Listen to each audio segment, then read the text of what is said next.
Good afternoon, students.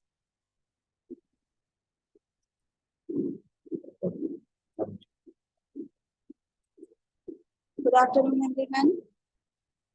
I'm Ambiya Irfan. I'm going to start biomolecules. I will teach you today biomolecules. Can you hear my voice? Everyone, can you hear my voice?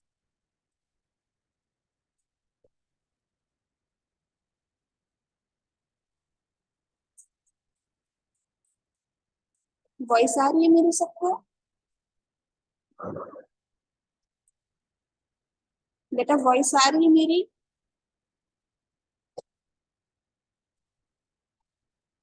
Okay. Okay, I'm Ambiya Irfan. I have done MSc Chemistry from Schwartz Agriculture University of Allahabad.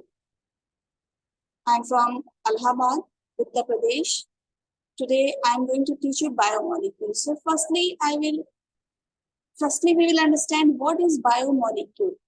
So biomolecules are organic compounds which belong to organic chemistry. तो biomolecules जो organic chemistry से belong कर रहे हैं, organic chemistry वो है क्या actually? तो organic chemistry is the branch of science that deals with carbon, hydrogen, oxygen, nitrogen, sulphur etcetera, specially carbon, hydrogen and oxygen.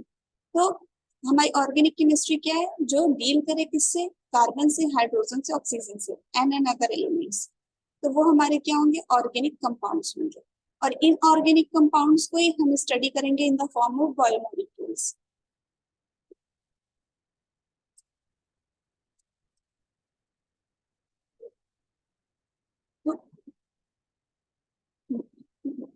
Biomolecules is obtained from living organism. किससे हम obtain कर रहे हैं? Living organism से। तो living organism हमारे क्या हो सकते हैं? वो प्लांट भी हो सकते हैं, वो हमारे एनिमल्स भी हो सकते हैं, ह्यूमन बींग्स भी हो सकते हैं। For example carbohydrate, fats, protein, nucleic acid etcetera, these are biomolecules. So firstly we will study about carbohydrates. Carbohydrates are produced from plant at very large scale, which is organic compound, or basically we can say that carbohydrates are hydrates of carbon. And in ancient time, the general formula of carbohydrate is CxH2O, means hydrates of carbon. तो अगर आप देखो कि hydrates of carbon क्या है,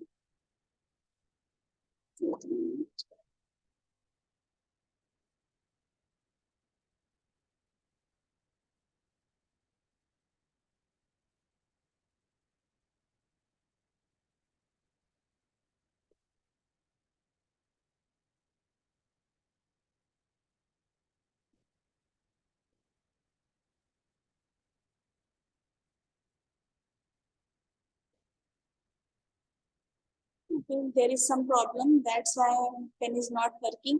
तो initial time में या एनिशियंट टाइम में आप बोल सकते हो कि कार्बोहाइड्रेट को हम लोग क्या बोलते थे? Hydrates of carbon. Hydrates means water molecule. Water molecule के साथ क्या कंबाइन हो जाए? कार्बन। जैसे आप देख रहे हैं यहाँ पे कार्बन है CxH2O एंड वाई। तो कार्बन और वाटर मॉलिक्यूल मिलके हमारा क्या फॉर्म कर रहे थे? Hydrates of carbon. जैसे हम लोग क्या बोल रहे थे? कार्बोहाइड्रेट्स बोल रहे थे। लेकिन जैसे जैसे फर्दर डिस्कवरी होती गई है, जैसे जैसे चीजों में डेवलपमेंट होता गया, कार्बोहाइड्रेट का फॉर्मूला चेंज हो गया और कार्बोहाइड्रेट का बेसिक फॉर्मूला जो जनरेट हुआ वो क्या था? CxH2x and YO। ये फॉर्मूला हम रिसेंटली यूज कर रहे हैं, लेकिन जो CxH2O हम यूज कर रहे थे वो एनिशियंट टाइम में यूज कर रहे थे।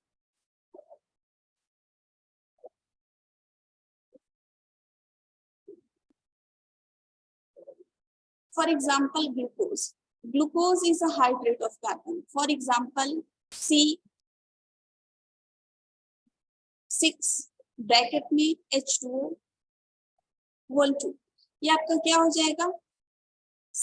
आपका CxH2O हो जाएगा। और अगर जनरल फॉर्मूला आप देखते हो तो C6H12O6 मींस ये दोनों फॉर्मूला को कवर कर रहा है। ये हमारे इनिशियल टाइम के फॉर्मूला को भी कवर कर रहा था, एज वेल एज जो हमारा।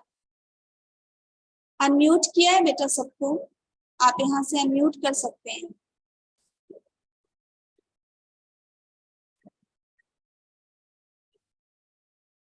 Wait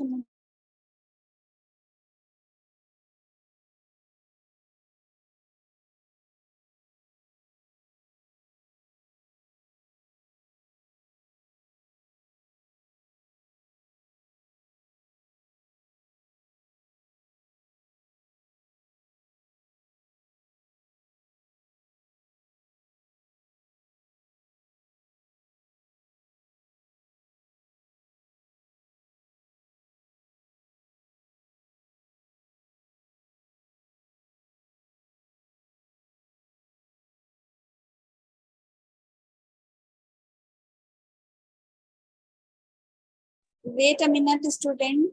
Without pen, I can't explain. We need to. Sir work नहीं कर रहा है, इसका सिस्टम नहीं समझ में आ रहा है। ये देखो ऐसे ये हाँ हाँ उस पे लिखा गया। अभी लिखो।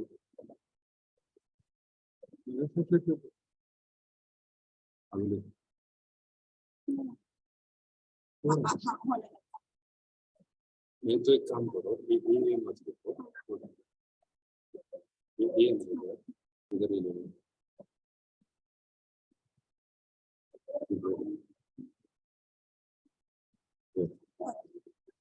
ये बेस्ट है।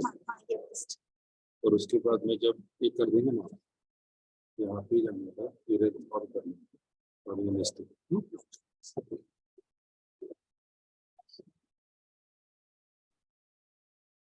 ओके, तो अब वॉइस आ रही है मेरी सबको?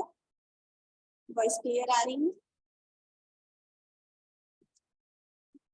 Can you here my voice? Please send me yes. Okay, हाँ, तो हम क्या देख रहे थे? ग्लूकोज। ग्लूकोज का मॉलिक्यूलर फॉर्मूला आपको क्या दिखाई दे रहा है? C6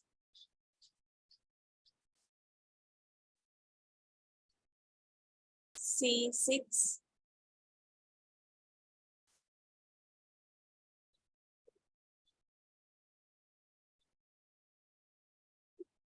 H2 तो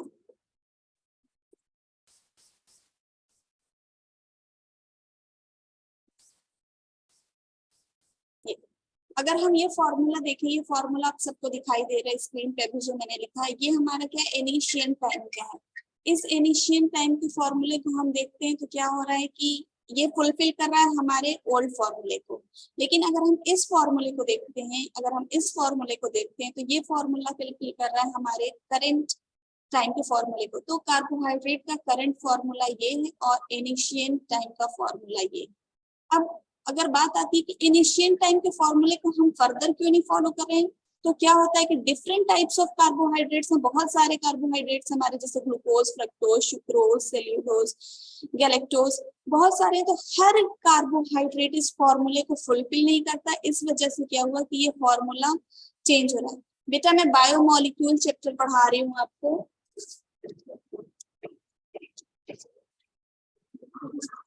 Biomolecule is a chapter number 14. Okay, it is a chapter number 14. तो ग्लूकोज का फॉर्मूला क्या होता है? C6H12O6। और आप ये स्ट्रक्चर देख रहे हो, ग्लूकोज का ये स्ट्रक्चर है, आपको यहाँ पे ये स्ट्रक्चर दिखाई दे रहा है। This is the structure of glucose, sorry this is the structure of fructose. अब फ्रक्टोज के स्ट्रक्चर और ग्लूकोज के स्ट्रक्चर में डिफरेंस देखने के लिए हम आगे फर्दर पढ़ेंगे। अभी फिलहाल इसको यहीं पे मैं स्टॉप कर रही हूँ, फिर नेक्स्ट टॉपिक हम पढ़ेंगे। नेक्स्ट टॉपिक में देखते हैं कि क्या चीजें हैं। ठीक है, कार्बोहाइड्रेट। कार्बोहाइड्रेट मैंने आपको इनिशियली बताया, carbohydrate is organic compound which deals with carbon, hydrogen and oxygen. ठीक है, now we will study about classification of carbohydrates. Carbohydrate is classified into basically 3 groups. Firstly on the basis of hydrolysis, second one on the basis of nature, and third one is on the basis of taste. लेकिन यहाँ पे हम 2 ही classification पढ़ेंगे, on the basis of hydrolysis or behavior and on the basis of taste, not nature. Okay, so first classification of carbohydrates on the basis of behavior on hydrolysis. These are classified in 3 groups. First is monosaccharide, second one is oligosaccharide, and third one is polysaccharide. What do you mean by monosaccharide or saccharide? What do you mean by saccharide? Saccharide is stand for sugars, and mono is for 1, oligo is for 2 to 10, and poly means many. ठीक है, means जिसमें 1 unit sugar हो उसे क्या बोलेंगे? Monosaccharides. जिसमें 2 to 10 unit sugar की हो उन्हें हम ओलिगोसैकेराइड्स बोलेंगे, और जिसमें बहुत सारी शुगर की यूनिट्स होंगी उन्हें हम क्या बोलेंगे? पॉलीसैकेराइड्स. तो कार्बोहाइड्रेट्स को बेसिकली आप क्या बोल सकते हैं? शुगर्स. कार्बोहाइड्रेट्स बेसिकली क्या है? शुगर्स. ठीक है, तो फर्स्ट है monosaccharides. Carbohydrate that can be hydrolyzed further to give simpler units of polyhydroxyaldehyde or ketone is called monosaccharides. Means आप क्या करो कि जो हमारे कार्बोहाइड्रेट्स हैं, कौन से कार्बोहाइड्रेट्स? मोनोसैकेराइड्स. मोनोसैकेराइड्स को हम क्या करेंगे? जैसे ही हम वाटर में डिप करेंगे, जैसे हम वाटर में डिप करेंगे वो क्या होंगे कि किसमें हो जाए? आपके हाइड्रोलाइज ना हो. किसमें हाइड्रोलाइज ना हो? एल्डिहाइड और कीटोन में, या फर्दर किसी अनदर यूनिट में. वो जब डिसोसिएट नहीं होते तो उन्हें हम क्या बोलते हैं? मोनोसैकेराइड्स. आपको याद होगा आपने एसिड पढ़ा था, क्लास 10th में एसिड पढ़ा है आपने, क्लास 11th में एसिड पढ़ा है, क्लास 12th में एसिड पढ़ा है. तो एसिड की डेफिनेशन क्या होती है? कोई भी सब्सटेंस एसिड तब होता है जब उसको हम वाटर में क्या करते हैं? डिसॉल्व करते हैं, तो वो अपने आयंस में डिसोसिएट हो जाता है. आयंस में डिसोसिएट हुआ मींस H+ आयन और OH नेगेटिव आयन में डिसोसिएट होता है. जब वो H+ आयन और OH नेगेटिव आयन में डिसोसिएट होता है तभी वो क्या होता है कि वो एसिड होता है. अगर कोई भी एसिड वाटर में डिसॉल्व करने पे H+ आयन नहीं देता तो वो एसिड नहीं होता. इसी तरह हमको क्या करना है? जो हमारे कार्बोहाइड्रेट्स हैं, ये कार्बोहाइड्रेट्स को वाटर में डिसॉल्व करना है. जब हम इन कार्बोहाइड्रेट्स को वाटर में डिसॉल्व करेंगे तब वो फर्दर किसी यूनिट में डिसॉल्व ना हो, फर्दर डिसॉल्व होके आपके एल्डिहाइड या कीटोन का फॉर्मेशन नहीं करते, तो उनको हम क्या बोलते हैं? मोनोसैकेराइड्स. मींस ये सिंपलेस्ट यूनिट होती है, एक सिंपल यूनिट जिसको फर्दर डिवाइड नहीं कर सकते हैं. कब फर्दर डिवाइड नहीं कर सकते? हाइड्रोलाइज करने पे. Like acids, about 20 monosaccharides are known to occur in nature. हमारे एनवायरमेंट में, हमारे नेचर में अप्रोक्स 20 मोनोसैकेराइड्स प्रेजेंट है. ठीक है ना. ये 20 मोनोसैकेराइड्स जो होते हैं वो क्या होते हैं कि फर्दर डिविजिबल नहीं होते, फर्दर डिवाइड होके अनदर यूनिट का फॉर्मेशन नहीं कर सकते या अनदर कार्बोहाइड्रेट का फॉर्मेशन नहीं कर सकते. For example glucose, fructose, ribose etcetera. This is the structure of glucose and this is the structure of fructose. We know that the formula of glucose and fructose are same, C6H12O6. दोनों का formula क्या है? C6H12O6. चाहे वो glucose हो चाहे वो fructose हो, दोनों का फॉर्मूला सेम है. लेकिन स्ट्रक्चर क्या डिफरेंस? स्ट्रक्चर डिफरेंट है. जैसे कि आपने क्या देखा था? आपने आइसोमेराइजेशन पढ़ा था. आइसोमेराइजेशन में आपने क्या देखा कि स्ट्रक्चर सेम होता, फॉर्मूला सेम होता है, स्ट्रक्चर डिफरेंट होता है. इसी तरह ग्लूकोज और फ्रक्टोज का फॉर्मूला सेम है लेकिन स्ट्रक्चर क्या है? डिफरेंट है. आप क्या देख रहे हो? ग्लूकोज के स्ट्रक्चर में, ग्लूकोज के स्ट्रक्चर में आप देख रहे हो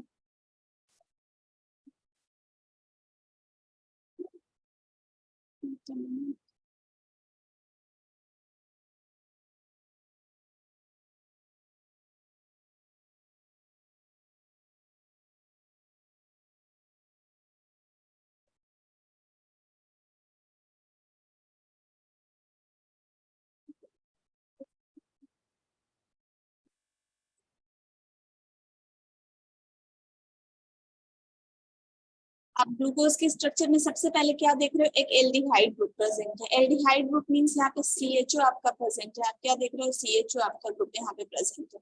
जबकि आप यहाँ पे फ्रक्टोज में क्या देख रहे हो? फ्रक्टोज में आपका एल्कोहलिक ग्रुप प्रेजेंट है. नीचे बोथ साइड टू बॉटम पे आप देख रहे हो same as it is same group है. और उसके बाद आप क्या देख रहे हो कि ग्लूकोज में आप क्या देख रहे हो कि ये आपका हाइड्रोक्सिल ग्रुप है. सेकंड कार्बन पे, थर्ड कार्बन पे आपका हाइड्रोक्सिल ग्रुप है, फोर्थ कार्बन पे आपका हाइड्रोक्सिल ग्रुप है, फिफ्थ कार्बन पे आपका हाइड्रोक्सिल ग्रुप है. ठीक है ना. लेकिन आप फ्रक्टोज में क्या देखते हो? फ्रक्टोज में 6 कार्बन पे, सेकंड कार्बन पे आपका कीटोन ग्रुप प्रेजेंट है, जबकि ग्लूकोज में कीटोन ग्रुप प्रेजेंट नहीं है. ग्लूकोज में आपका एल्डिहाइड ग्रुप प्रेजेंट है जबकि आपका फ्रक्टोज में कीटोन ग्रुप प्रेजेंट है, ठीक है ना। लेकिन दोनों का मॉलिक्यूलर फॉर्मूला क्या है, सेम है। और यहाँ पे डी जो आपने लिखा है, यहाँ पे D stand for dextro rotatory. क्या होता है, जैसे वॉच हमारी होती है वो क्लॉकवाइज और एंटी क्लॉकवाइज मूव करती है, ठीक है। तो अगर जो ये ग्लूकोज है, ग्लूकोज का स्ट्रक्चर अगर क्लॉकवाइज रोटेट करता है तो उसे हम डेक्स्ट्रो रोटेटरी कहते हैं, और जो एंटी क्लॉकवाइज रोटेट करता है उसे लीवो रोटेटरी कहते हैं। तो फ्रक्टोज का भी यहाँ पे डेक्स्ट्रो रोटेटरी है, और यहाँ पे ग्लूकोज भी डेक्स्ट्रो रोटेटरी है। अब प्लस और माइनस का साइन क्या है, ये प्लस और माइनस का साइन जो होता है वो होता है इन्वर्जन के लिए, कि अपने एंगल से कितना मूव करते हैं उसके लिए प्लस और माइनस साइन दिया जाता है।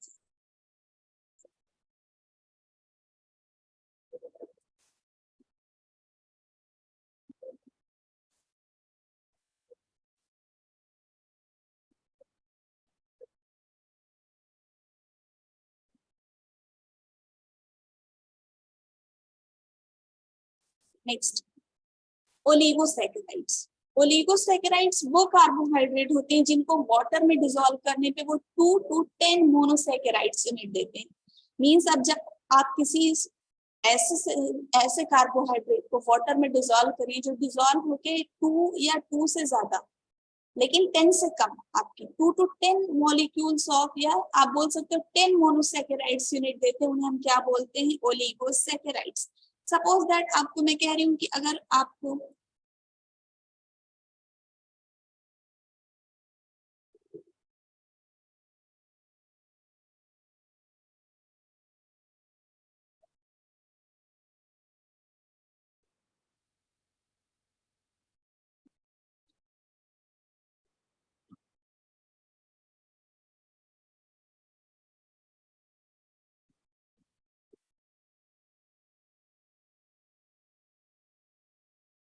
आपको क्या करना है कि आप जैसे कॉपर के देखते हो, कॉपर सल्फेट सॉल्यूशन देखते हो, या आयरन देखते हो, डिफरेंट डिफरेंट एग्जांपल है, बहुत सारे एग्जांपल है। या आप एक चौक ले लो, चौक को आप वाटर में डिसॉल्व करते हो तो क्या देखते हो, छोटे छोटे पार्टिकल्स चौक के आपको वाटर में दिखाई देते हैं। जबकि आपने डिप क्या की, एक चौक डिप की थी, उस एक चौक से छोटे छोटे पार्टिकल्स हो गए। या अगर आप एक चौक को ब्रेक करो तो वो क्या होगा, 2 पार्ट्स में डिवाइड होगा। एक पार्ट को अगर हम ब्रेक करेंगे तो क्या होगा, एक पार्ट है, अगर हम इसको ब्रेक कर दें तो ये क्या करेगा, 2 लाइंस का फॉर्मेशन कर देगा। तो इसी तरह जब आप किसी कार्बोहाइड्रेट को, एक कार्बोहाइड्रेट को वाटर में डिसॉल्व करिए तो वो डिसॉल्व होकर क्या करे, 2 और more than 2, but not more than 10 units आपके कार्बोहाइड्रेट्स जनरेट करता है। तो उसे हम क्या बोलते हैं, ओलिगोसैकेराइड्स बोलते हैं। तो ओलिगोसैकेराइड्स वो कार्बोहाइड्रेट्स होते हैं जो वाटर में डिसॉल्व करने पे 2 to 10 मोनोसैकेराइड्स यूनिट फॉर्म करते हैं। और इनको फर्दर हम क्लासिफाइड कर सकते हैं, for example disaccharide, trisaccharide, tetrasaccharide etcetera. Like अगर हम एक एक ही किसी भी सुक्रोज को डिसॉल्व करें तो 2 यूनिट्स फॉर्म करें, 2 यूनिट्स फॉर्म होगी तो उसे हम डाइसैकेराइड करेंगे। अगर 3 यूनिट्स फॉर्म होगी तो उसे हम ट्राइसैकेराइड्स करेंगे। 4 यूनिट अगर फॉर्म होगी तो टेट्रासैकेराइड। 5 यूनिट अगर फॉर्म होती है हाइड्रोलाइज होके तो उसे पेंटासैकेराइड्स बोलेंगे। 6 यूनिट फॉर्म होगी तो हेक्सासैकेराइड। 7 यूनिट फॉर्म होगी तो हेप्टा। 8 होगी तो ऑक्टा। 9 होगी तो नोना, और 10 होगी तो डेका। ठीक है, तो हर सेकेराइड के लिए क्या होगा कि डिफरेंट डिफरेंट नेम होगा। 2 यूनिट्स के लिए डाई और 3 के लिए ट्राइस होता है। तो इसी तरह 10 यूनिट जब तक होती है वो सारी क्या होती है, ओलिगोसैकेराइड्स होती है। इसमें सबसे ज्यादा अगर कॉमन कोई है तो वो कौन सी है, डाइसैकेराइड है। Disaccharide are the most common oligosaccharides. The 2 monosaccharides obtained on the hydrolysis of disaccharide, maybe it is same or different. वो यूनिट सेम भी हो सकती है और डिफरेंट भी हो सकती है। फॉर एग्जाम्पल सुक्रोज, अगर हम सुक्रोज को वाटर में डिसॉल्व करते हैं तो हमें क्या मिलता है, ग्लूकोज मिलती है एज वेल एज फ्रक्टोज मिलती है। Means 1 unit of glucose and 1 unit of fructose. और इसी तरह अगर हम माल्टोज को वाटर में डिसॉल्व करेंगे तो हमें 2 यूनिट्स ऑफ ग्लूकोज मिलेगी, नॉट मोर देन 2। क्योंकि ये आप डाइसैकेराइड के एग्जांपल देख रहे हो। डाइसैकेराइड में क्या होगा, 1 unit of glucose, 1 unit of fructose, 1 unit ही हमको मिलेगी, ठीक है ना। और माल्टोज को अगर वाटर में आप डिसॉल्व करते हैं तो हाइड्रोलिसिस पे ये 2 यूनिट्स ऑफ ग्लूकोज देंगे। जितने भी आपके डाइसैकेराइड होंगे सबका मॉलिक्यूलर फॉर्मूला सेम होगा, जितने भी आपके ट्राइसैकेराइड होंगे सबका मॉलिक्यूलर फॉर्मूला सेम, वो डिफर नहीं करेगा। ठीक है, बस क्या होंगे कि उसमें यूनिट सेम हो सकती हैं और मे बी डिफरेंट हो सकती हैं।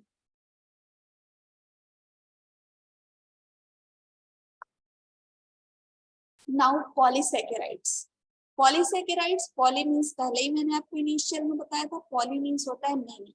तो जब हम किसी भी कार्बोहाइड्रेट को वाटर में डिसॉल्व करते हैं तो large number of monosaccharides unit मिलती है हमें, मीन्स बहुत सारी यूनिट्स मिलती हैं, जिसे कि हम लोग क्या बोलते हैं, पॉलीसैकेराइड। ये यूनिट्स कब हमें मिलेंगी, जब उनकी हाइड्रोलिसिस होगी, मीन्स हम जब कार्बोहाइड्रेट को वाटर में डिसॉल्व करेंगे और वो large number of monosaccharides unit में डिसोसिएट हो जाए तो उन्हें हम क्या बोलेंगे, polysaccharides. For example starch, cellulose, glycogen, gums etcetera, these are polysaccharide. For example starch हमने लिया, उसको n नंबर ऑफ वाटर में हम डिसॉल्व करेंगे तो n नंबर ऑफ ग्लूकोज हमको मिलेगा। ठीक है ना, क्योंकि स्टार्च किससे बन रहा है, स्टार्च ग्लूकोज से बन रहा है। अब स्टार्च ग्लूकोज से बन रहा है तो बहुत सारी ग्लूकोज की यूनिट मिलेगी, वो हम काउंट नहीं कर सकते कि कितनी सारी मिल गई। तो n नंबर ऑफ, n क्या है, स्टार्च में अप्रॉक्स 100 से 10,000 2000 तक आपकी क्या होती है, यूनिट प्रेजेंट होती हैं। तो आप इसमें अप्रॉक्स समझ लो, अगर इनिशियल देखोगे तो मे बी आपकी 100 ग्लूकोज यूनिट मिल जाए। ठीक है, नेक्स्ट है polysaccharide are not sweet in taste, hence they are also called non-sugar. They are amorphous and insoluble in water. हमारी पॉलीसैकेराइड जो है वो स्वीट नहीं है, जबकि हमारी मोनोसैकेराइड और डाइसैकेराइड्स जो होती है वो स्वीट होती है इन टेस्ट, तो उन्हें शुगर बोलते हैं और इन्हें नॉन शुगर बोलते हैं। एमॉर्फस, एमॉर्फस का मतलब होता है जिनकी अरेंजमेंट होती है, एक पर्टिकुलर अरेंजमेंट होती है लेकिन शॉर्ट टर्म के लिए। आपने क्लास 12 की केमिस्ट्री में चैप्टर फर्स्ट सॉलिड स्टेट अगर पढ़ा होगा तो सॉलिड स्टेट में क्या था, क्रिस्टलाइन सॉलिड और एमॉर्फस सॉलिड। क्रिस्टलाइन सॉलिड में क्या होता है, एक पर्टिकुलर अरेंजमेंट होती है जो लॉन्ग चेन में होती है, एक लॉन्ग टाइम तक के लिए होती है। लेकिन एमॉर्फस सॉलिड क्या होता है, एक पर्टिकुलर अरेंजमेंट होती है लेकिन वो शॉर्ट रेंज के लिए होती है। शॉर्ट रेंज में मीन्स थोड़ी देर के बाद तुरंत उनकी जो स्ट्रक्चर है वो डिफर कर जाएगा, तुरंत उनकी अरेंजमेंट क्या होगी, डिफर हो जाएगी, इसलिए इन्हें हम क्या बोल रहे हैं, एमॉर्फस बोल रहे हैं। और ये वाटर इनसॉल्युबल होती है। Next classification, next classification of carbohydrate on the basis of nature. ठीक है ना, on the basis of nature जो हमारे कार्बोहाइड्रेट्स होते हैं वो 2 टाइप्स के होते हैं, एक होता है रिड्यूसिंग शुगर, दूसरा होता है non reducing sugar. Reducing sugar means वो कार्बोहाइड्रेट जो Fehling solution and Tollens reagent को रिड्यूस कर दें। आपको रिडक्शन पता होना चाहिए और आपको ऑक्सीडेशन पता होना चाहिए। रिडक्शन आपका क्या होता है, जो इलेक्ट्रॉन गेनर्स होते हैं, जो इलेक्ट्रॉन गेन करते हैं वो रिड्यूस होते हैं, जो इलेक्ट्रॉन लॉस करते हैं वो ऑक्सीडाइज होते हैं। ठीक है, तो यहाँ कार्बोहाइड्रेट्स को हम रिड्यूसिंग शुगर क्यों कह रहे हैं, क्योंकि ये जो हमारा फेलिंग सॉल्यूशन होता है और टॉलरेंस रीजन, ये कार्बोहाइड्रेट का टेस्ट किया जाता है इनसे। तो फेलिंग सॉल्यूशन, आपका फेलिंग सॉल्यूशन में जो हमारा कॉपर प्रेजेंट होता है उसको क्या करें, Cu2 पॉजिटिव से Cu1 पॉजिटिव में कन्वर्ट कर दे। तो और इसी तरह हमारा टॉलरेंस रीजन में सिल्वर प्रेजेंट होता है, उसको रिड्यूस कर दे, Ag पॉजिटिव से Ag में कन्वर्ट कर दे, तो क्या होता है कि जो शुगर हमारे फेलिंग सॉल्यूशन और टॉलरेंस रीजन को रिड्यूस करती हैं उन्हें हम क्या बोलते हैं, रिड्यूसिंग शुगर बोलते हैं। तो जितनी भी मोनोसैकेराइड्स यूनिट होती हैं, सारी की सारी मोनोसैकेराइड्स जो होती हैं वो रिड्यूसिंग शुगर होती है। एज वेल एज कुछ हमारी डाइसैकेराइड्स यूनिट होती हैं वो भी हमारी क्या होती है कि reducing sugar होती है। फॉर एग्जाम्पल ग्लूकोज और fructose, these are reducing sugars. And इनमें क्या होते हैं कि हमारे फ्री एल्डिहाइडिक और कीटोनिक ग्रुप प्रेजेंट होते हैं। कैसे फ्री एल्डिहाइडिक और कीटोनिक ग्रुप प्रेजेंट होते हैं अभी वो मैं आपको स्ट्रक्चर के थ्रू बताती हूँ। नॉन रिड्यूसिंग शुगर में देखिए कि नॉन रिड्यूसिंग शुगर वो शुगर होती है जो फेलिंग सॉल्यूशन और टॉलरेंस रीजन को रिड्यूस नहीं करती। मीन्स फेलिंग सॉल्यूशन में जो हमारा कॉपर प्रेजेंट होता है और टॉलरेंस रीजन में जो हमारा सिल्वर प्रेजेंट होता है उनको ये रिड्यूस नहीं कर पाती है, उनकी ये ऑक्सीडेशन स्टेट को नहीं चेंज करते, इसलिए इन्हें हम क्या बोलते हैं, नॉन रिड्यूसिंग शुगर बोलते हैं। फॉर एग्जाम्पल सुक्रोज, इनमें एल्डिहाइडिक और कीटोनिक ग्रुप जो होते हैं वो प्रेजेंट नहीं होते हैं। फॉर एग्जाम्पल आप देखिए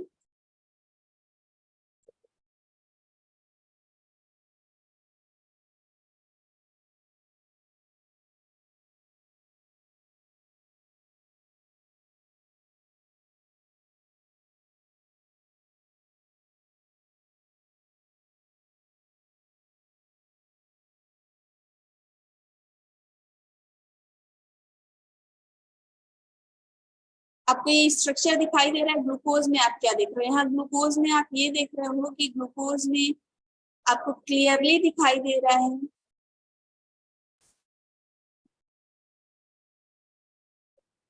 ग्लूकोज में आप देख रहे हो कि यहाँ पे एल्डिहाइडिक ग्रुप फ्री है। आप यहाँ पे फ्रक्टोज में देख रहे हो, सॉरी फ्रक्टोज में यहाँ पे आप देख रहे हो कि कीटोनिक ग्रुप फ्री है।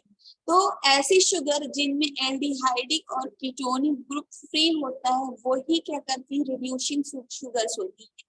जिनमें एल्डिहाइड और कीटोन्स फ्री फॉर्म में प्रेजेंट नहीं होते वो नॉन रिड्यूसिंग शुगर्स होती। तो अगर कभी भी आइडेंटिफाई करना हो आपको तो आप देखो कि आपका जो एल्डिहाइड है वो फ्री है कि नहीं है, आपका कीटोन जो है वो फ्री है कि नहीं है। अगर ये फ्री नहीं है तो ये नॉन रिड्यूसिंग शुगर है।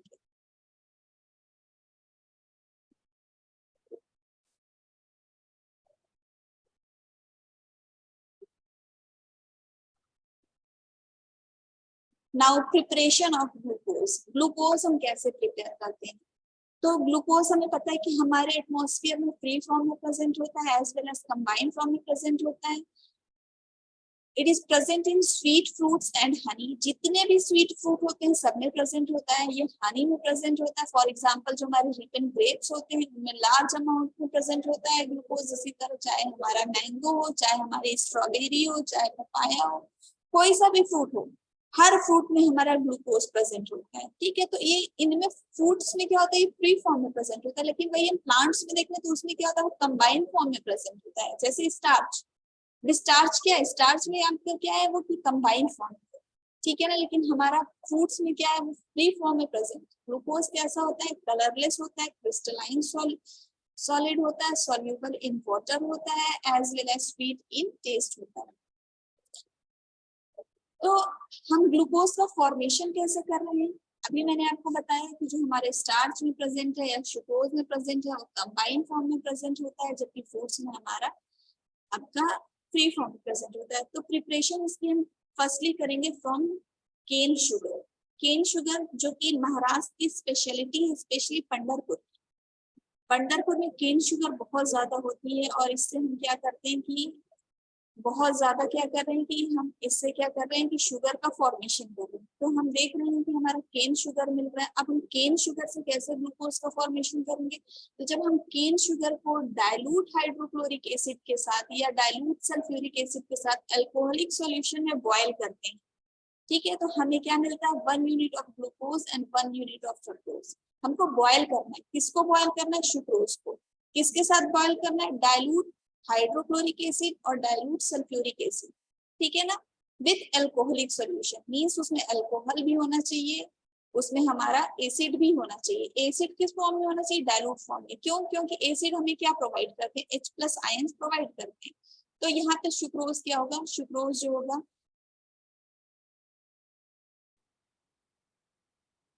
सुक्रोज यहाँ पे क्या हो रहा है, C12H22O11 वाटर मॉलिक्यूल के साथ कंबाइन होकर 1 यूनिट ऑफ ग्लूकोज दे रहा है एंड 1 यूनिट ऑफ फ्रक्टोज दे रहा है। तो इस रिएक्शन से आप एक तो ग्लूकोज फॉर्मेशन देख रहे हो, एज वेल आप ये देख रहे हो कि ग्लूकोज यहाँ पे किस फॉर्म में प्रेजेंट था, कंबाइंड फॉर्म में प्रेजेंट था। सेकेंड रिएक्शन अगर हम देखें तो सेकेंड रिएक्शन है फ्रॉम स्टार्च। हम ग्लूकोज किससे ऑब्टेन कर रहे हैं, स्टार्च से ऑब्टेन कर रहे हैं। ठीक है ना, तो यहाँ पे हम कॉमर्शियली ऑब्टेन कर रहे हैं hydrolysis of starch by boiling it with dilute sulfuric acid at 393 Kelvin under pressure। Means जब हम स्टार्च को बॉयल करेंगे सल्फ्यूरिक एसिड के साथ, डाइल्यूट सल्फ्यूरिक एसिड के साथ 393 केल्विन पे, और प्रेशर कितना होगा, 2 to 3 atm होगा, तो हमको क्या मिलेगा, n नंबर ऑफ ग्लूकोज मिलेगी। क्योंकि यहाँ पे स्टार्च का फॉर्मूला आप देखिए तो n number of starch units है, n नंबर ऑफ पॉलीसैकेराइड्स है आपके। यहाँ पे मेंशन नहीं है कि कितने मॉलिक्यूल्स होंगे आपके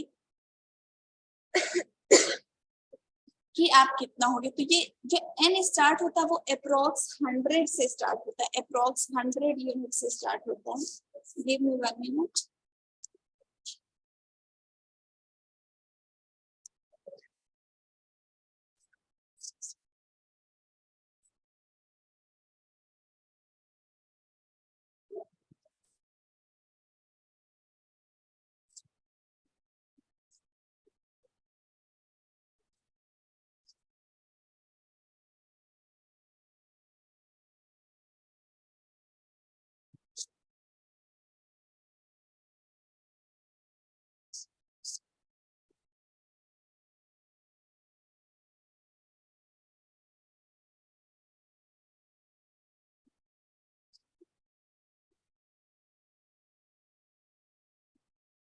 now you can see me.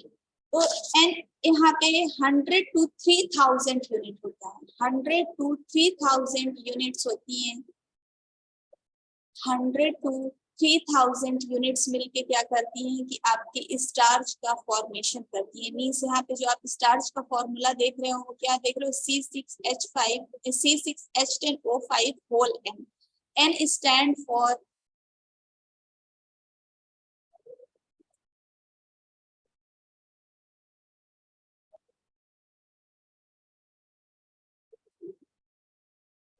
N is equal to 100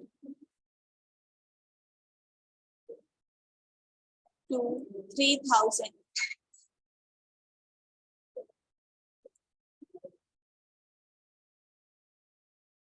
तो यहाँ पे आपकी ग्लूकोज की कितनी यूनिट हो सकती है, मैक्सिमम 3000 यूनिट्स का फॉर्मेशन होगा मैक्सिमम, और मिनिमम 100 यूनिट्स का फॉर्मेशन होगा। तो स्टार्च और सेल्यूलोज का फॉर्मूला सेम होता है, तो उससे हमको मोर देन 1000 मीन्स आप ये कह सकते हो कि 3000 ग्लूकोज यूनिट मिलेंगी, और ये बहुत ज्यादा होती है। इसीलिए डायबिटिक पेशेंट को फ्रूट्स खाने के लिए मना किया जाता है कि फ्रूट मत खाइए वरना तबीयत खराब हो जाएगी, क्योंकि ग्लूकोज अगर बेनिफिशियल है तो वो हार्मफुल भी है।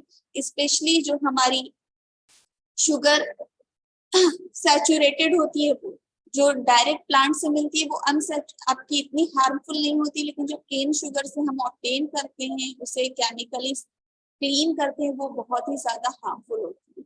जबकि एज कंपैरिजन टू अगर वही हम जैगरी खाते हैं तो जैगरी उतनी हार्मफुल नहीं होती, क्योंकि वो केमिकली ट्रीटेड नहीं होती है। लेकिन शुगर जो होती है वो केमिकली ट्रीटेड होती है और बहुत ज्यादा हार्मफुल होती है। Now structure of glucose based on the below evidence. तो आपको यहाँ पे एक स्ट्रक्चर दिखाई दे रहा है ग्लूकोज का।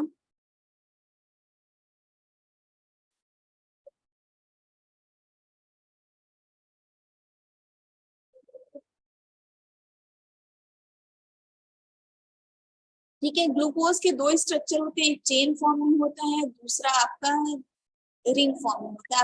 आपको दिखाई दे रहा है चेन फॉर्म में, ये रहा आपका।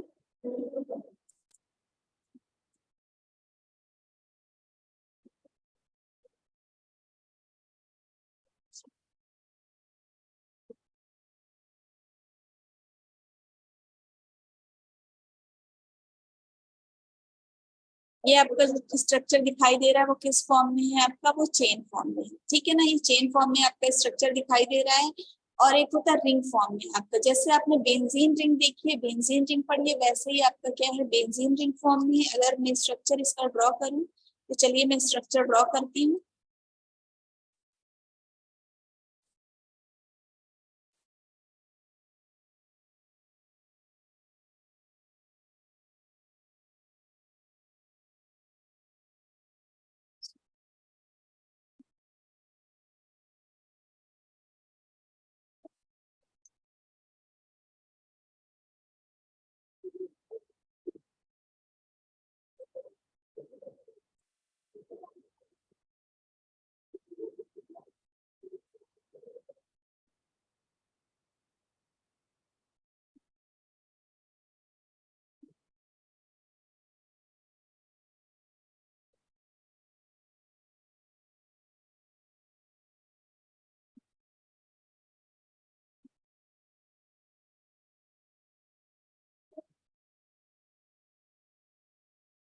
क्या हो रहा है पता नहीं, क्या हो रहा है, ड्रॉ नहीं हो रहा है। Wait a minute students, there is some problem.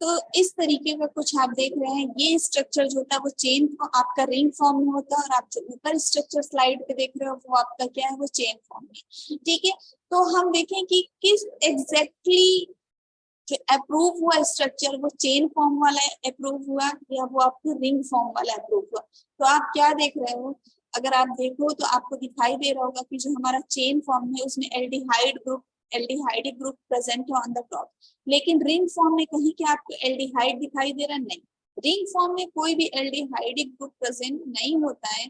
इसलिए जो हमारा जो केमिकली प्रूफ हुआ या हमारा जो कि कैसे हम ये स्टैंड कर रहा है, ये स्टैंड कर रहा है, इसी स्ट्रक्चर को हमने रिंग में बना दिया।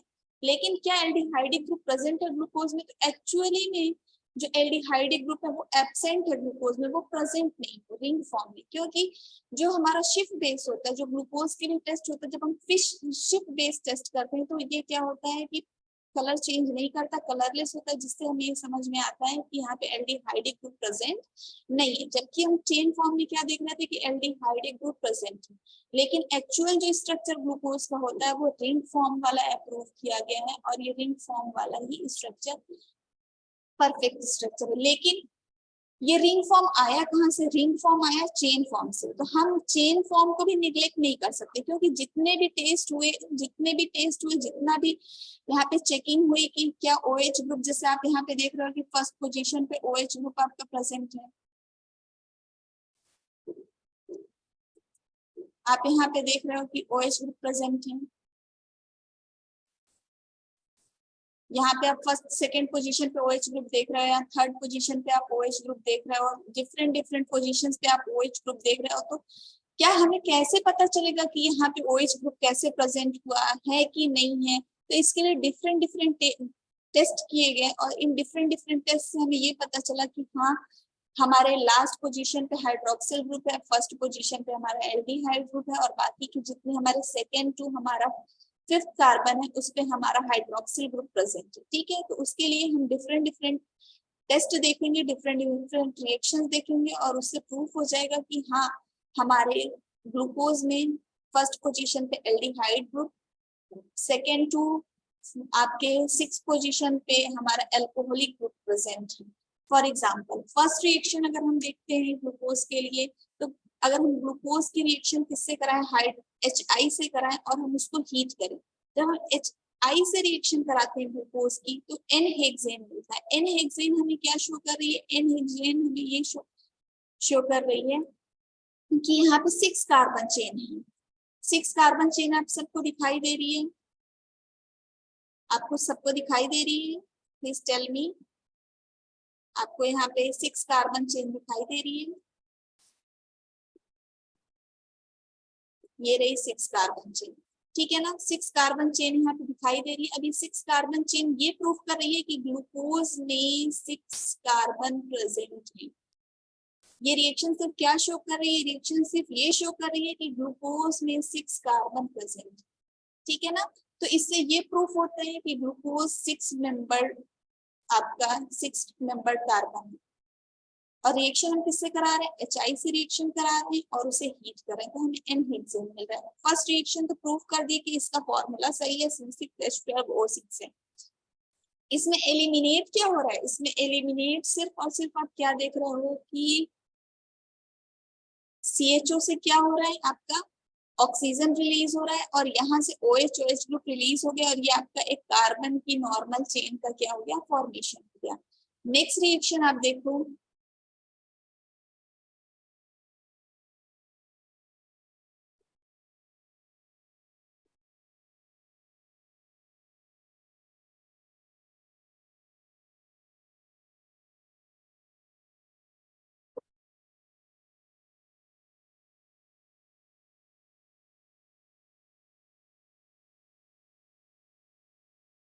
नेक्स्ट रिएक्शन में हम क्या देख रहे हैं कि ग्लूकोज हमने लिया, ग्लूकोज की रिएक्शन हम किससे करा रहे हैं? ग्लूकोज की रिएक्शन हम अमोनियम हाइड्रोक्साइड से करा रहे हैं, ठीक है ना? अमीनो हाइड्रोक्सिल ग्रुप से करा रहे हैं, जिसे हम क्या बोलते हैं?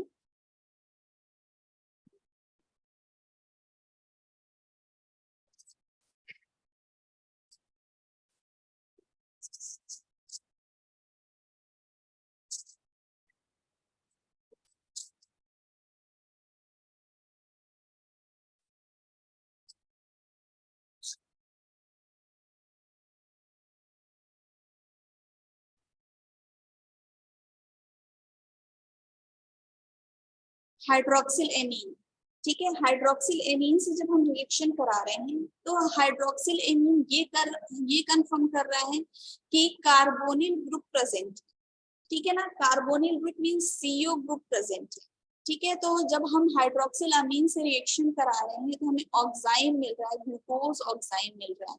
अब ग्लूकोज ऑक्साइन में आप क्या देख रहे हो, ये आपको दिखाई दे रहा है। अब इसमें क्या चीज चेंजेस हो रहा है, मींस NH2OH जो आपका कंबाइन हो रहा है वो कैसे कंबाइन हो रहा है। आप देख रहे हो कि C डबल बॉन्ड O है, यहाँ पे CH है, मींस हाइड्रोजन सेम है पोजीशन पे, उसमें कोई चेंजेस नहीं हो रहे हैं।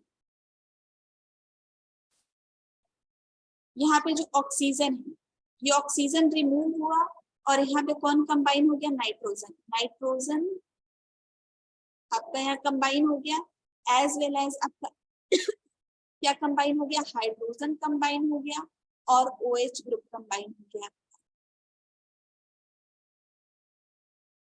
ठीक है। यहाँ से रिमूव क्या हुआ, ऑक्सीजन रिमूव हुआ और यहाँ से हमारा एक हाइड्रोजन रिमूव हुआ।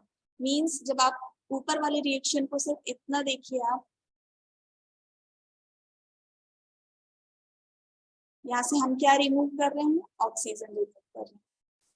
यहाँ से हमने क्या किया, ऑक्सीजन को रिमूव कर दिया, यहाँ से एक हाइड्रोजन को रिमूव कर दिया, बाकी की पूरी यूनिट जाके कहाँ कंबाइन हो गई, इस पोजीशन पे ऑक्सीजन के प्लेस पे कंबाइन हो गई। तो ये क्या बन गया आपका, CH डबल बॉन्ड NOH, ठीक है, जो कि ऑक्साइन ग्रुप है, ठीक है। तो ये क्या फॉर्म कर रहा है, ग्लूकोज ऑक्साइन का फॉर्मेशन कर रहा है। ये आपका क्या प्रूफ कर रहा है कि कार्बोनिल ग्रुप प्रेजेंट है, इस ग्लूकोज में C double bond O group आपका प्रेजेंट है, इसको प्रूफ करता है ये।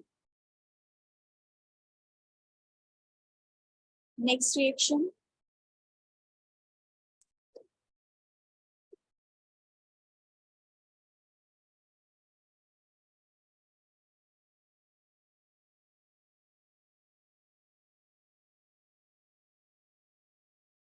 when glucose is treated with hydrogen cyanide, a cyanohydrine is formed.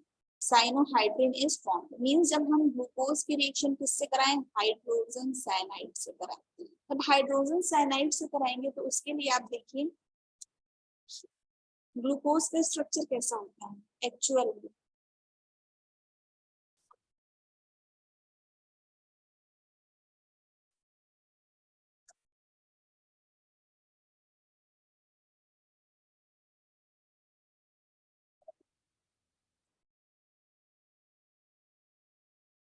C double bond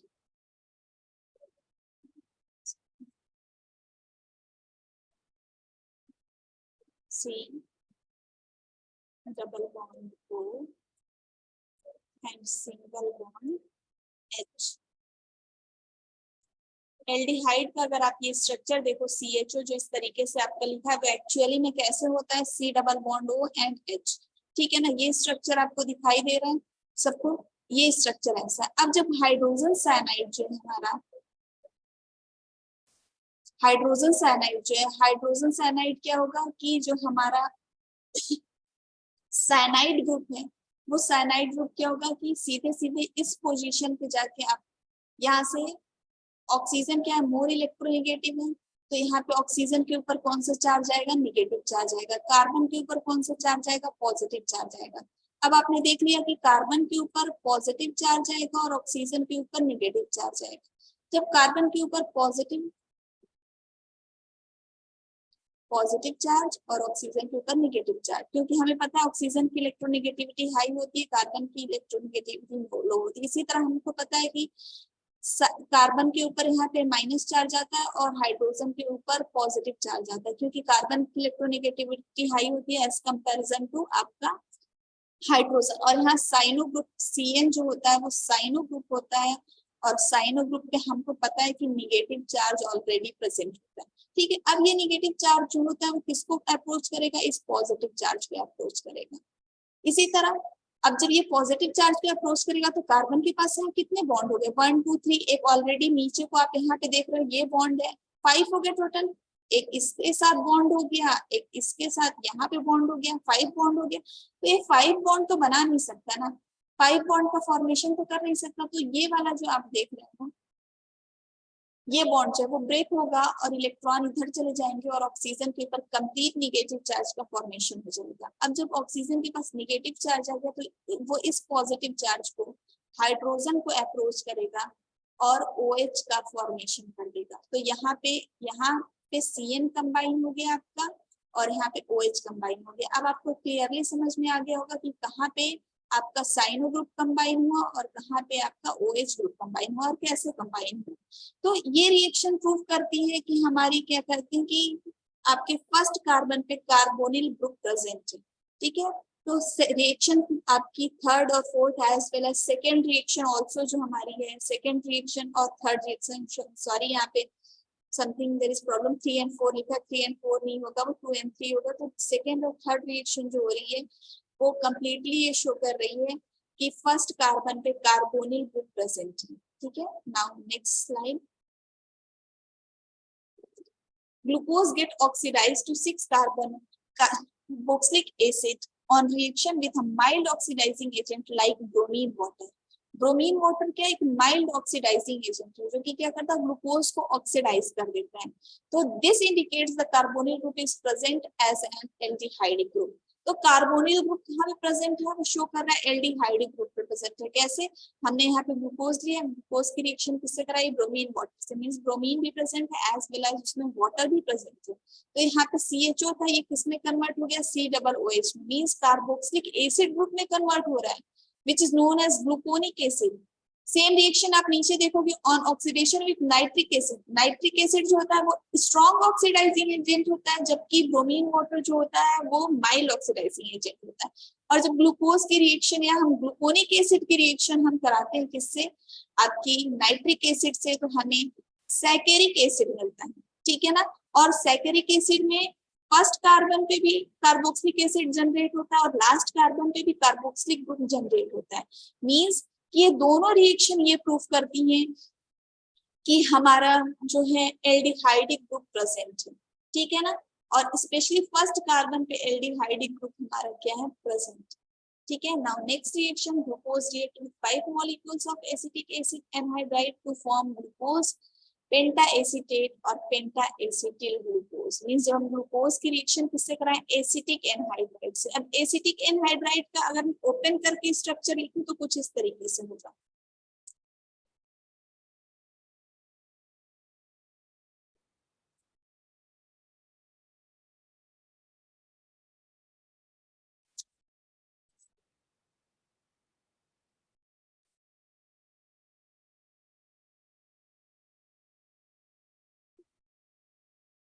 CH3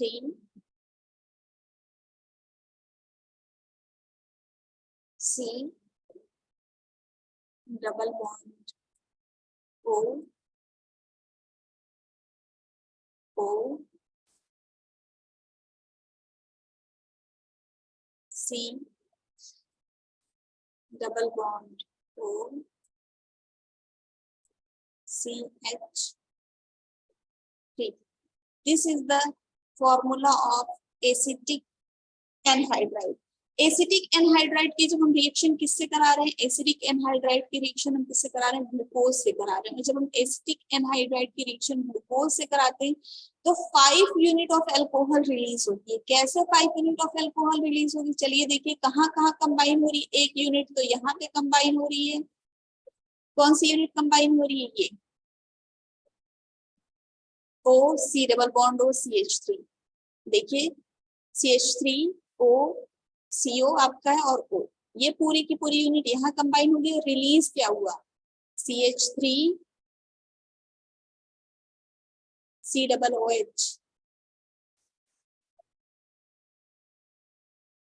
CH3 C double OH। कितनी यूनिट रिलीज होती है, आपकी कार्बोक्सिलिक एसिड की 5 यूनिट रिलीज होती है और 4 यूनिट आप देख रहे हो कि यहाँ पे कंबाइन हो रही है, 4 यूनिट आपकी यहाँ पे कंबाइन हो रही है और 1 यूनिट यहाँ पे कंबाइन हो रही है। तो टोटल 5 यूनिट्स आपके 5 हाइड्रोक्सिल ग्रुप रिलीज होते हैं इस रिएक्शन से, जो कि आपको प्रूफ करते हैं कि यहाँ पे कार्बोक्सिलिक ग्रुप आपका प्रेजेंट है, ठीक है।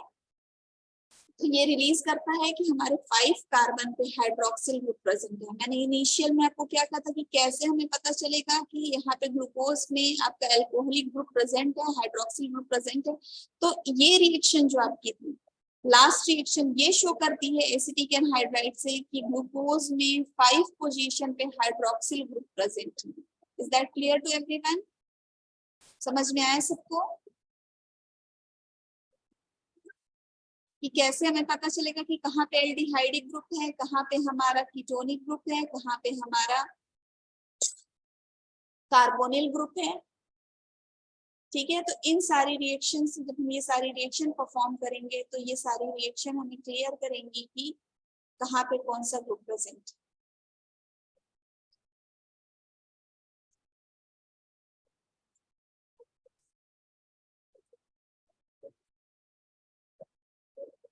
ओके, अब थोड़ा सा फास्ट चलना पड़ेगा क्योंकि आपका टाइम ओवर होने वाला है और इनिशियली भी कुछ प्रॉब्लम हो गई थी तो चल नहीं रहा था सिस्टम।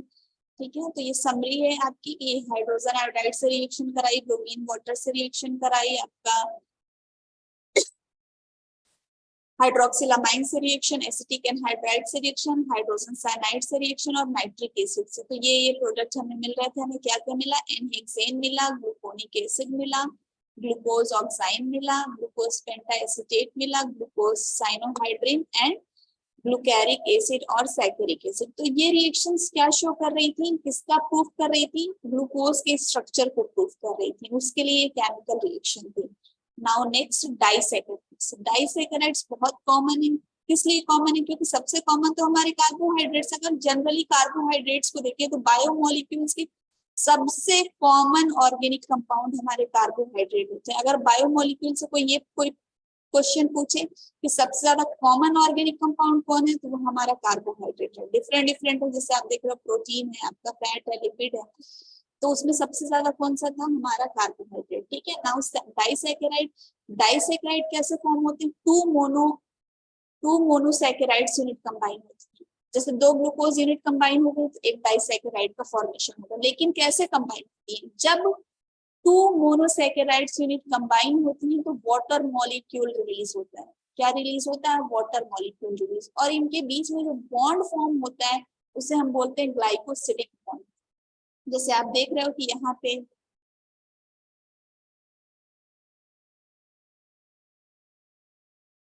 आप यहाँ पे देख रहे हो कि ये एक हमने ग्लूकोज लिया, एक ये ग्लूकोज लिया। जब ये दोनों ग्लूकोज कंबाइन हो रहा है तो यहाँ पे आप देख रहे हो OH ग्रुप जो है, OH ग्रुप में से एक हाइड्रोजन रिलीज हो रहा है। और यहाँ आप OH से देख रहे हो क्या हो रहा है, यहाँ से OH से पूरा OH रिलीज हो रहा है। मीन्स एक पोजीशन से कार्बन फर्स्ट से हाइड्रोजन रिलीज हो रहा है और कार्बन 4 से, यहाँ जहाँ पॉइंट आउट करें कार्बन 4, ठीक है ना, 4th पोजीशन है कार्बन की, वहां से OH रिलीज हो रहा है।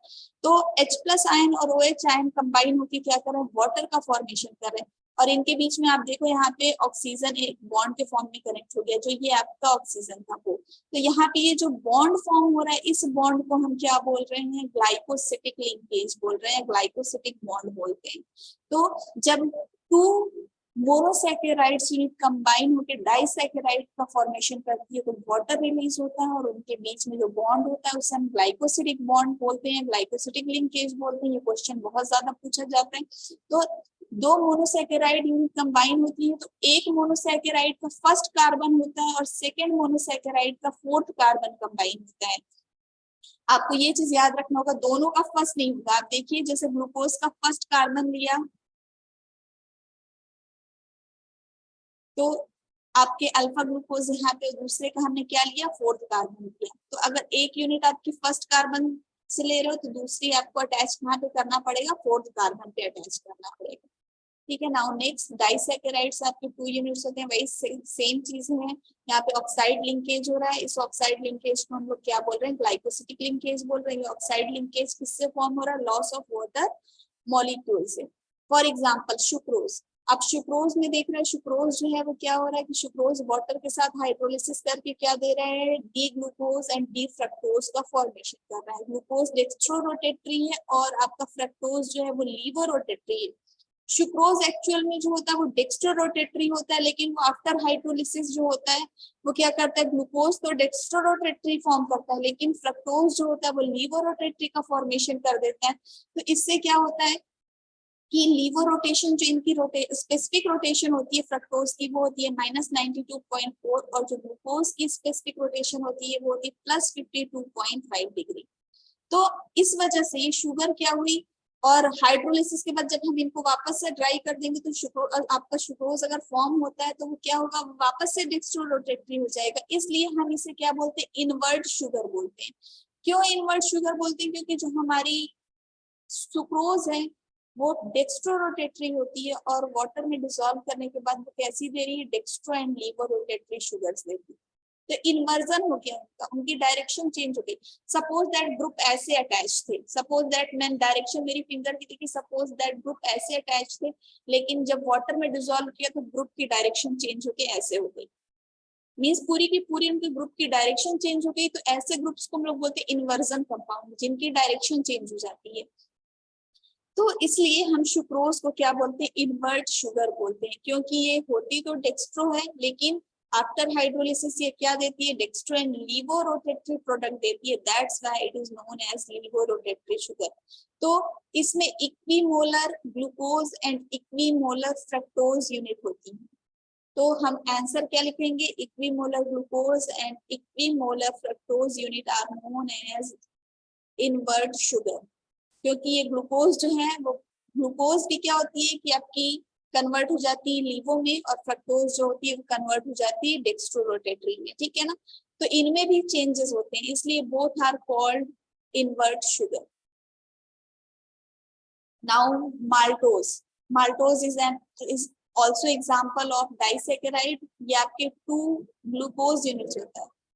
सुक्रोज में आपने देखा एक ग्लूकोज एक फ्रक्टोज है, लेकिन माल्टोज में एक आपका ग्लूकोज, दोनों आपकी क्या होती है, ग्लूकोज यूनिट होती है। दोनों ग्लूकोज यूनिट मिलके क्या फॉर्मेशन करती हैं, आपका माल्टोज शुगर का फॉर्मेशन करती है। सेम अगेन C1 और C4 पोजीशन पे कंबाइन होंगे, और जब ये कंबाइन होंगे तो वाटर मॉलिक्यूल रिलीज होगा, और इनमें जो बॉन्ड होगा उसे हम क्या बोलेंगे, ग्लाइकोसिडिक लिंकेज बोलेंगे। और एक ऐसी शुगर होती है, रिड्यूसिंग शुगर होती है, जो कि क्या करे, फिलिंग सॉल्यूशन और टॉलेंस रीजन को क्या करे, रिड्यूस कर दे। Now lactose is an also example of disaccharide which is present in milk. Milk commonly हर कोई यूज करता है, किसी किसी को इससे एलर्जी होती है, लेकिन मोस्ट ऑफ देम लोग मिल्क को क्या करते हैं, लाइक करते हैं। और मिल्क में जो शुगर प्रेजेंट होती है वो कौन सी होती है, लैक्टोज शुगर प्रेजेंट होती है, ठीक है ना। जो कि आफ्टर दैट जब बैक्टीरिया में लैक्टोबैसिलस मिक्स किया जाता है तो वो लैक्टिक एसिड में शुगर को कन्वर्ट कर देती है। तो it is composed of beta galactose and beta glucose.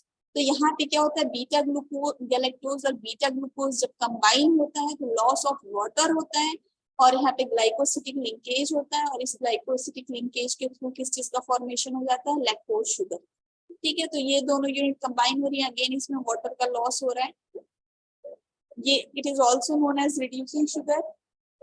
Next polysaccharide, polysaccharide में आपने देखा ही था, क्या देखा था कि जब इन वाटर में हम डिसॉल्व करते हैं तो लॉट्स ऑफ मोनोसैकेराइड्स यूनिट देते हैं, और इनमें भी सेम वही ग्लाइकोसिडिक लिंकेज होता है क्योंकि वाटर मॉलिक्यूल का लॉस होता है, तो कोई इसमें चेंजेस नहीं।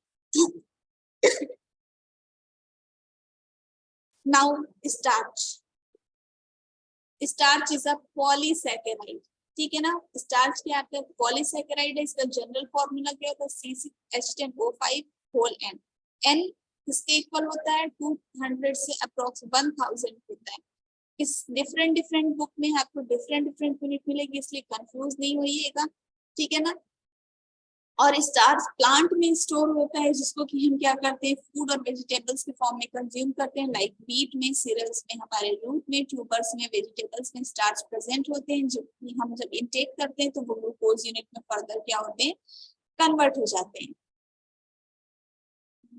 It is a polymer of alpha glucose consist of 2 components. जो हमारा स्टार्च है वो एक पॉलीमर है। ये पॉलीमर आपको पता ही है कि जब कार्बन की यूनिट्स या आपके स्मॉलेस्ट यूनिट कंबाइन होकर लार्जेस्ट यूनिट का फॉर्मेशन करते हैं। रिपीटिंग यूनिट्स, सेम और डिफरेंट रिपीटिंग यूनिट्स होती हैं, वो क्या होती हैं कि आपके पॉलीमर का फॉर्मेशन करती हैं।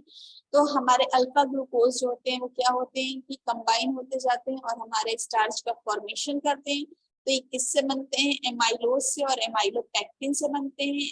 एमाइलोज एमाइलोज कुछ नहीं है, एमाइलोज ग्लूकोज की ही यूनिट है। अब अल्फा ग्लूकोज लेते हैं, अल्फा डी ग्लूकोज लेते हैं, वहाँ C1 और C4 पोजीशन कंबाइन होती है, वाटर रिलीज होता है, इसमें जो लिंक होता है उसे हम अल्फा लिंक कहते हैं, और इसमें 200 से 1000 ग्लूकोज यूनिट कंबाइन होती है, जिससे हम क्या बोल रहे हैं? एमाइलोज बोल रहे हैं, ठीक है ना।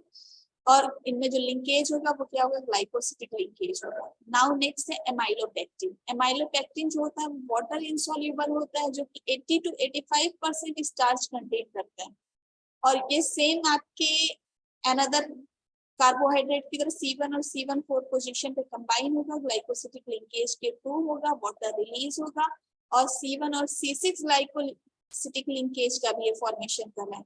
इसमें C1 और C4 है एज वेल एज आपका C1 और C6 है।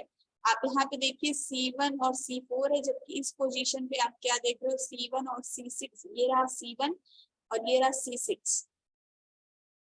तो यहाँ पे दो आपके बॉन्ड बन रहे हैं आपका, एक तो आपका अल्फा लिंकेज हो रहा है, दूसरा आपका ब्रांच जो फॉर्म हो रही है ये भी अल्फा लिंकेज है, ये भी ग्लाइकोसिटिक है, लेकिन यहाँ पे बॉन्ड 2 पोजीशन पे हो रहे हैं, C1 and C4 as well as C1 and C6 position. Now cellulose, cellulose आपका पॉलीसेकेराइड है, ठीक है ना। सेल्यूलोज आपका एनिमल बॉडी में प्रेजेंट होता है, कार्बोहाइड्रेट है जो कि एनिमल बॉडी में भी स्टोर होता है, जो ग्लाइकोजन के फॉर्म में होता है, जिससे जिलेटिन का फॉर्मेशन किया जाता है, ठीक है ना। तो ये एक स्ट्रेट चैन होती है सेल्यूलोज की, पॉलीसेकेराइड की, ये बीटा ग्लूकोज यूनिट से मिलकर बनते हैं, ये भी ग्लाइकोसिटिक लिंकेज से बनते हैं, ये भी C1 और C4 पोजीशन पे कंबाइन होते हैं। आप देखोगे कि यहाँ पे C1 और C4 पोजीशन पे same as it is combine हो रहे हैं, बस आपको ये याद रखना है कि इसमें जो लिंकेज होता है वो बीटा लिंकेज होता है। बाकी आपने देखा कि अल्फा लिंकेज हो रहा था, लेकिन इसमें क्या होगा? बीटा लिंकेज होगा। मींस यहाँ पे आपको देखना है कि ग्लूकोज एक अल्फा ग्लूकोज होता है, एक बीटा ग्लूकोज होता है। बीटा ग्लूकोज में ये OH ग्रुप ऊपर होता है, जबकि अल्फा ग्लूकोज में ये OH ग्रुप नीचे होता है। ये चीज आपको ध्यान रखनी है। अल्फा ग्लूकोज में मैंने क्या बताया? OH जो है वो नीचे होगा, और बीटा में ये OH ग्रुप क्या होगा? ऊपर होगा, ठीक है। इसलिए इसे हम लोग क्या बोल रहे हैं? बीटा लिंकेज बोल रहे हैं। यहाँ पे बीटा लिंक होता है और bond same as it is glycosidic linkage होता है। ये समरी है, same as it is. Protein और DNA हमारा रह गया। नेक्स्ट क्लास जब भी होगी मैं इसको कंटिन्यू करूंगी इस टॉपिक को, ठीक है। सबको समझ में आया इतना टॉपिक?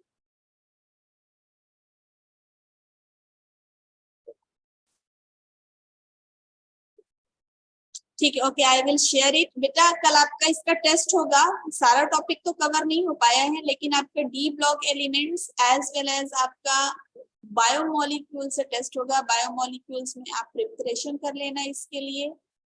आपको प्रोटीन पढ़ लेना, आप DNA RNA पढ़ लेना, आप एंजाइम्स, आप और विटामिन्स, एंड आपने जो आज स्टडी की है कार्बोहाइड्रेट की उसकी, ठीक है। नेक्स्ट लेक्चर में मैं इस टॉपिक को कंटिन्यू करूंगी, लेकिन आप टेस्ट के लिए प्रिपेयर कर लेना, क्योंकि आपने अभी रिसेंटली एग्जाम दिया 12th का, तो आपको सारी चीजें आनी चाहिए। Okay, I will send it. Okay, bye bye everyone and best of luck. अच्छे से प्रिपरेशन करिए, ठीक है ना। I don't know Marathi. Next lecture कभी भी हो सकता है, may be Monday. I will take Monday's lecture. Okay, bye, have a nice day everyone.